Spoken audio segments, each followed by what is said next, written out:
To help prevent the spread of COVID, the MTA has restricted the time that people can stay in a station to 1 hour and banned any wheeled cart greater than 30 inches in either length or width. According to a new lawsuit filed by advocates, these rules are designed to unlawfully discriminate against homeless New Yorkers. The lawsuit claims that the MTA did not provide the required evidence necessary to make the rules as required by state law. Because homeless New Yorkers are disproportionately people of color and people with living disabilities, the rules are effectively discriminatory. Yo, we out here in the Big Apple, the city. We're here asking Native New Yorkers about what they think about the MTA and their COVID policies. Yeah. And yeah, let's go. Let's go. So we're here in the city. No, you could be in it too. You could be in it too. Yeah, okay. Tati, what's your name? Maddie. Jacob. Are you guys Native New Yorkers? No, No, I'm not. Where are you guys from? I originally am from New Orleans. We're from California. We're from Seattle. I'm from Miami. He's from Minnesota. I'm from Minneapolis. Yeah. Do you guys use the train frequently? Yeah.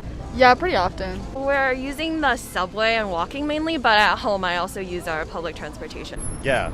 Yeah. Okay, so I want to tell you guys about an MTA COVID policy that they've recently implemented. A person can't stay in a station or like a train cart for more than an hour. Oh no, I think I saw this in the news. Yeah. What do you think about that? It's more than an hour, they can't stay in one spot. Like a station or like a train that's not being in use, you know what I mean? I actually love that. I wish it was shorter.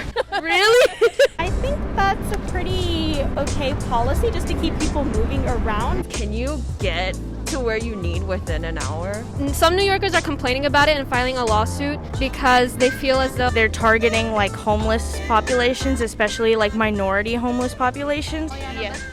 Yeah. Oh, sorry. Say it again for the Yeah, that is trash. Yeah, that would make sense. I think it's like really messed up. They're targeting the homeless by taking the benches out, but it also affects so many other people like disabled or like pregnant or anything like that. I think it's terrible. Austin is trying to do the same thing. I don't know, I feel like a lot of like homelessness people and stuff, they just have people to live. So I guess like having those safe spaces for them is really important. They're implementing this policy in like the name of COVID. So I'm kind of on both sides. I understand like safety-wise why it might be a good issue. Placement is probably a big issue here. I think that would really affect a huge amount of population, so that's probably not the best idea. I am the homeless. I've been homeless for 7 years. You are? Yes, ma'am. Oh. I don't know. It's a tough call because when I'm like getting off, like I get off at 2nd Ave, and that's like very often frequented by people who are using it as a shelter. I'm getting off, and it's like at the end of the day for work, and they're like shouting or whatnot. Then I'm like, that's annoying. But then I see the workers at the booth letting them jump over, and I'm like, if I'd be working in that booth, I'd probably let them do the same thing. Do you live on the train? Do you live on the train? No, hell no. Why? Fucking dangerous as Oh.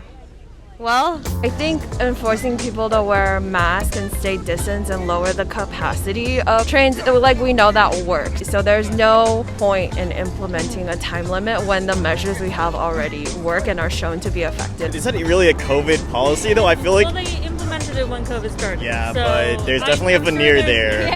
10 weeks in coma, 20 months in hospital. I had to walk the talk against twice. What do you think the MTA could do to like not target the homelessness with this policy? Obviously with COVID, you're trying to keep people safe and stop the spread of COVID. I feel like they spend way more money on implementing anti-homeless devices rather than actually investing this money on shelters for homeless people. I think they should definitely fight it, but if they are going to implement something like that, they need to provide shelter and other sources of like shelter.